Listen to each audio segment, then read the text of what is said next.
ကိုကိုတက်တက်လေးသဘောကျနေတဲ့သူကဘယ်သူလဲဆိုတာလေးတစ်ချက်လေးကြည့်ပေးမနော်ကိုတက်တက်လေးသဘောကျနေဆိုတော့ကိုရဲ့ကို crush နေတဲ့သူပေါ့နော်ကိုရဲ့ crush နေတဲ့သူကဘယ်သူလဲဆိုတာကြည့်ပေးမယ်တကယ်လို့ဖိုင်ဖွင့်ဒီဖိုင်ဆွဲပြီးမှထွက်လာတာမရှိဘူးဆိုလို့ရှိရင်တော့ဟိုဗီဒီယိုကစတာနဲ့ဆုံးမှာပေါ့နော်တကယ်လို့ရှိတယ်ဆိုလို့ရှိရင်ရှိတယ်ပဲပြောမှာနော်မရှိဘူးဆိုမရှိဘူးနော်မင်းတို့ယူ crush နေတာဘယ်သူလဲမင်းတို့ crush နေတဲ့သူဘယ်သူလဲရှိရလားcrush နေတဲ့သူက oh my god တေချာပေါက်ရှိတယ်တေချာပေါက်ရှိရအတိတ်ကလူတွေနော်အတိတ်ကလူတွေမြင်ရတယ်နော်မင်းတို့ crush နေတဲ့သူကမင်းတို့အတိတ်ကလူတွေတချို့ကြတော့ကိုအတိတ်ကလူမဟုတ်ရင်တော့အခုလောလောဆယ်မှာနာကျင်နေရတဲ့လူကိုเจ้าနဲ့နာကျင်နေရတဲ့လက်တရားရောက်တော့ဖြစ်နေနိုင်တယ်ပြီးတော့အတိတ်ကလူတွေကမင်းတို့ပြန်ကြိုက်တာမျိုးတော့တွေ့ရတယ်နော်ဒါ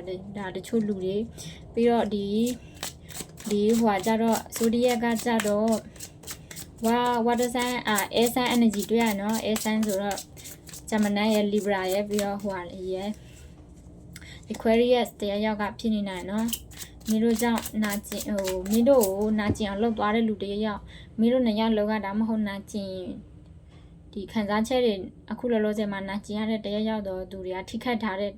လူတွေကမင်းတို့ကြိုက်နိုင်တယ်တချို့ကြတော့လည်းဒီပြီးဆုံးသွားတဲ့ဆက်ဆံရေးကတယောက်ကပြန်ကြိုက်နေတာမျိုးတော့တွေ့ရနော်အဲဆိုလို့ရှိရင်ဖွင့်ကြည့်ပေးမယ်နော်မြင်သမျှလေးတော့ဟောပေးမယ်မင်းတို့ကိုကြိုက်တဲ့သူရဲ့ပုံစံတစ်ချက်တော့ထားပြီးတေချာအောင်ထားခဲ့ကြည့်ပေးမယ်နော်မင်းတို့ကိုကြိုက်နေတဲ့သူရဲ့ပုံစံကဘယ်လိုမျိုးလဲဆိုမင်းတို့ကြိုက်နေတဲ့သူတရားရဲ့ပုံစံ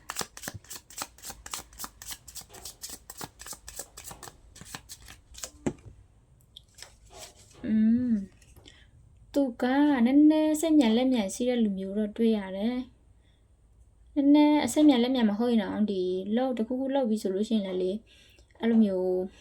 ဒက်တိုးသမားကွာပြောလိုက်မယ်ဆိုလို့ရှိရင်လည်းဒက်ပြောတတ်တဲ့လူမျိုးလုံးမယ်ဆိုလို့ရှိရင်လည်းဒီ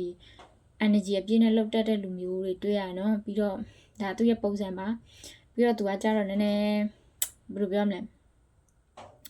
ခရီးထွက်ရတာတွေကြိုက်တယ်ခရီးထွက်ရတာတွေကြိုက်တယ်ခုလောလောဆယ်မှာကိုယ်နဲ့ဝေးနေတာမျိုးတွေလည်းတွေ့ရနော်ဒီကိုကြိုက်နေတဲ့လူကမင်းတို့ကြိုက်နေတဲ့လူကနော်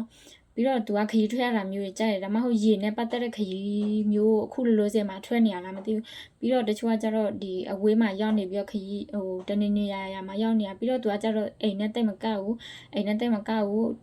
ကိုယ်နဲ့ဝေးနေတယ်ပေါ့နော်အဝေးတနေရမှာကိုယ်ကိုကြိတ်ပြီးလွမ်းနေတာမျိုးလည်းတွေ့ရနော်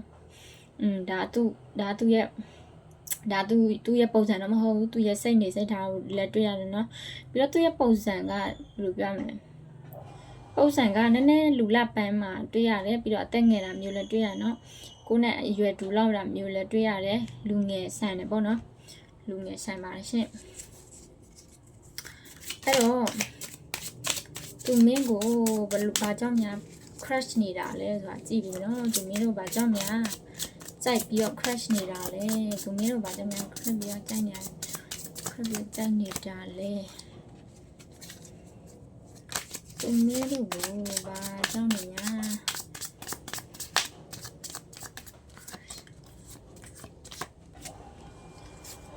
သူမင်းတို့ဘာကြောင့်များ crush နေတာလဲဆိုလို့ရှိရင်မင်းတို့ကိုစိတ်ထားကောင်းတယ်လို့မြင်တယ်နော်မင်းတို့ကစိတ်ထားကောင်းတယ်ပြီးတော့လူငယ်ဆန်တယ်ပေါ့နော်လူငယ်ဆန်တယ်လှတယ်ပါတယ်ပေါ့သူရဲ့ပြီးတော့သူမင်းတို့ကကြတော့ဒီဘယ်လိုပြောမလဲအိမ်မက်တွေရှိတယ်ပြီးတော့ကောင်းမွန်တဲ့မင်းတို့ရဲ့စိတ်ထားကြောင့်သူကြိုက်နေရမျိုးလည်းဖြစ်နိုင်တယ်ပြီးတော့တခုကကြတော့မင်းတို့ကဒီဘယ်လိုပြောမလဲအမြဲတမ်းလို့အိမ်မက်တွေရှိတယ်အမြဲတမ်းလို့ဒီအသစ်တစ်ခုခုဆိုအရာတွေကိုလှုပ်ဆောင်တာမျိုးအဲ့ဒါကြောင့်မို့သူအဲ့ဒါတွေကိုကြည့်ပြီးတော့အဲ့လိုမျိုးတွေသဘောကျနေတာမျိုးတွေ့ရတယ်ပေါ့ဒါကမင်းတို့ရဲ့ရုပ်ရည်ဆိုတာထက်မင်းတို့ရဲ့ energy ကိုကြိုက်တာမျိုးမင်းတို့ရဲ့ဆွဲမွန်ဖွယ်ကောင်းတဲ့ဒီမင်းတို့ကသူ့ကိုများဘယ်လိုဘာတွေများဆွဲဆောင်လိုက်တာလည်းမသိဘူးနော်အရင်ဆွဲဆောင်မှုရှိတယ်လို့သူ့ရဲ့စိတ်ဓာတ်ခံစားရပြီးတော့emotional မင်းတို့အကြောင်းနဲ့ emotional တွေဖြစ်ပြီးတော့ခံစားနေတယ်ပေါ့နော်အဲ့လိုမျိုးတွေတွေ့ရတယ်ပြီးတော့မင်းတို့ကလည်းဒီကိုချစ်တတ်တဲ့လူတွေမှာပါတယ်ကိုအရင်ချစ်တယ်ကိုအရင်ခရူးဆိုင်တယ် အဲ့ဒါလည်းသူသဘောကျတာမျိုးတွေတွေ့ရတယ်ပြီးတော့ဘယ်သူမှဆိုပေါ့နော်ကိုချစ်တဲ့လူကိုစိတ်ချမ်းသာအောင်ထားတဲ့လူကိုလှပအောင်နေတဲ့လူကဘယ်သူမှဆိုကြိုက်တယ်ဘယ်သူမှဆိုချစ်တယ်ဒါကြောင့်မလို့သူအဲ့ဒါမင်းတို့ရဲ့ energy တွေကပို့ပြီးတော့ဆွဲဆောင်မှုရှိတယ်လို့သူမြင်တယ်ဒီပြီးတော့မင်းတို့ကလည်းဒီရုပ်ရည်ဆိုလို့ရှိရင်လည်းမဆိုးဘူးရုပ်ရည်ဆိုလို့ရှိရင်လည်းဒီအနည်းဆုံးလူ9ယောက်ထဲမှာဆိုလို့ရှိရင်ကိုအဲ့လိုမျိုး2ယောက်လောက်ဒါမှမဟုတ်3ယောက်လောက်ကိုကြိတ် crush နေတဲ့သူတွေရှိတယ်ပေါ့နော်ဒါမင်းတို့ရဲ့ရုပ်ရည်ပိုင်းဒါမဲ့သူရဲ့ကြိုက်တာမင်းတို့ရဲ့ energy တွေကိုသူကြိုက်တာမင်းတို့ရဲ့ဒီဘဝဒီမင်းတို့ရဲ့ကို self love တွေကိုသူကကြိုက်နေတာပေါ့နော်ဒါမျိုးတွေတွေ့ရနော်ဘာကြောင့်ကြိုက်ရလဲဆိုလို့ရှိရင်မင်းတို့ရဲ့ကိုယုံကြည်မှုရှိတဲ့ဟာတွေကိုစူးစမ်းမှုရှိတဲ့ဟာတွေသူကြိုက်နေတာမျိုးပေါ့နော်အေးအဲ့ဒါကြောင့်မလို့ပါအဲ့ဆိုလို့ရှိရင်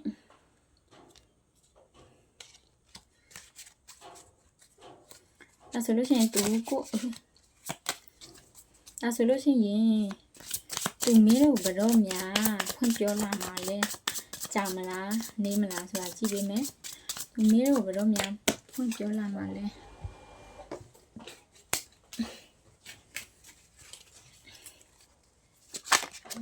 သူဘယ်တော့များဖွင့်ပြောလာဖို့ရှိလဲသူဘယ်တော့များမင်းတို့ဖွင့်ပြောလာဖို့ရှိတယ်လဲဆိုတော့မင်းတို့ဖွင့်ပြောလာဖို့ဆိုလို့ရှိရင်အိုးနည်းတိတ်မကြဘူးနော်တိတ်မကြဘူးတိတ်မကြပါဘူးသူမင်းတို့ဖွင့်ပြောဖို့ဆိုတာနည်းနည်း3ဘအတွင်းမှာဖြစ်နိုင်နော်မင်းတို့3ပါးလောက်အတွင်းမှာမင်းတို့နည်းနည်းတော့စောင့်ပေးပါဒါမင်းတို့စီပြန်လည်လာမယ်နော်မင်းတို့စီကိုပြန်လာမယ်တချို့လူဟောင်းနေဆိုလို့ရှိရင်လည်းမင်းတို့စီကိုပြန်ပြီးတော့လေ propose လုပ်တာမျိုးတွေဖြစ်နေနိုင်တယ်နော်တချို့ကကြတော့လေဒီကို crush နေတဲ့သူတကယ် crush နေတဲ့သူကကိုစီကိုလာလိမ့်မယ်ပြန်လာမယ်တစ်ခါပြန်လာမယ်မင်းတို့စီကိုနော်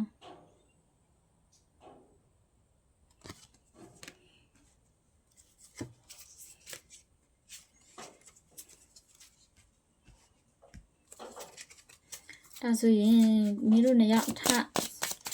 ကြုံရမယ့်ဆက်ဆံရေးမင်းတို့နှစ်ယောက်ဆက်ဆံရေးဘယ်လိုဆက်ဖြစ်မှာလဲမင်းတို့နှစ်ယောက်ဆက်ဆံရေးဘယ်လိုဆက်ဖြစ်မှာလဲဆိုတာ3ခုလောက်ဆွဲကြည့်ပေးမယ်မင်းတို့ရဲ့ဆက်ဆံရေးဘယ်လိုဖြစ်မှာလဲမင်းတို့ရဲ့ဆက်ဆံရေးဘယ်လိုဖြစ်လာမှာလဲ 4 of Wands oh my god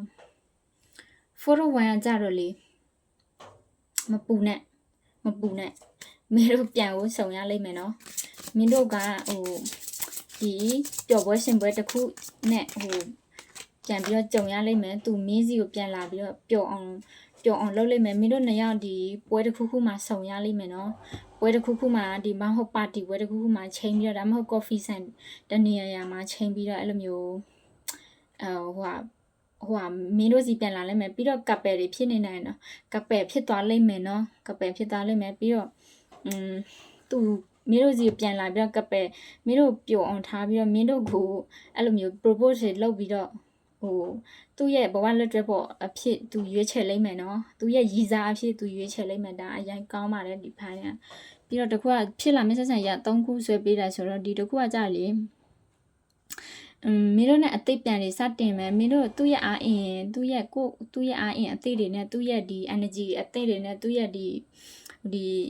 inspiration တွေယူပြီးတော့မင်းတို့စီကိုအဲ့လိုမျိုးအမြန်ဆုံးပြန်လာလိမ့်မယ်ပြီးတော့ energy အကောင်းဆုံး energy တွေနဲ့အကောင်းဆုံးအလင်းမြန်ဆုံးဒီအပေါ်ပါဆုံး energy တွေနဲ့အရင်တော့မရှိဒီအတိတ်တွေမှာဆိုလို့ရှိရင်မကောင်းခဲ့ဘူးဆိုလို့ရှိရင်ဒီမင်းတို့စီကိုဒီကောင်းတော့အရာတွေယူဆောင်ပေးလာလိမ့်မယ်နော်အရန်မင်းတို့ရဲ့ဆက်ဆံရေးရလေအရန်ကိုကောင်းမွန်လာလိမ့်မယ်ဒါကအပို့ပြောတာမဟုတ်တော့တကယ်ထွက်လာနော်ဒီနောက်ဆုံးထုတ်ထားတဲ့ဖိုင်းရလေတော်တော်ကောင်းတာနော်မင်းတို့စီကိုကောင်းတဲ့အရာတွေပဲရောက်လာလိမ့်မယ်ဒါကြောင့်မလို့ဒီဆက်ဆံရေးကကောင်းတဲ့အရာတွေပဲရောက်လာလိမ့်မယ်ဆိုတာသိကြအောင်နော်သိချတယ်ပြီးတော့သူရဲ့ inspiration တွေအပြည့်နဲ့ပြီးတော့မင်းစီကိုပြန်လာလိမ့်မယ်ပြီးတော့မင်းစီကိုလေတချို့ကြတော့လူဟောင်းမဟုတ်ဘူးဆိုလို့ရှိရင်လူသိဆိုလို့ရှိရင်တော့လေကို crush နေရ crush ဆိုလို့ရှိရင်လေကိုစီကိုလာဖို့အရန်နေစိတ်ဓာတ်တွေပြင်းပြနေတာမျိုးတွေတွေ့ရနော်အဲ့တော့ဒီနေ့ကတော့ဒီလောက်ပါမယ်နော်ဒီလောက်ဆိုစိတ်ချမ်းသာလောက်ပြီနော်အဲ့တော့ ကိုလူအင်ဆန္ဒနဲ့ဘဝနဲ့တစ်ထပ်တည်းပဲကြပါစေနော်မင်းတို့တွေအားလုံးအတွက်ဆုတောင်းပေးပါတယ်မင်းတို့အားလုံးအတွက်ဆုတောင်းပေးပါတယ်ပြီးတော့မင်းတို့အမြန်ဆုံးပြန်လဲတွေ့ကြပါစေမင်းတို့အမြန်ဆုံးပြန်လဲစုံစည်းရပါစေနော်အားလုံးပဲတတာ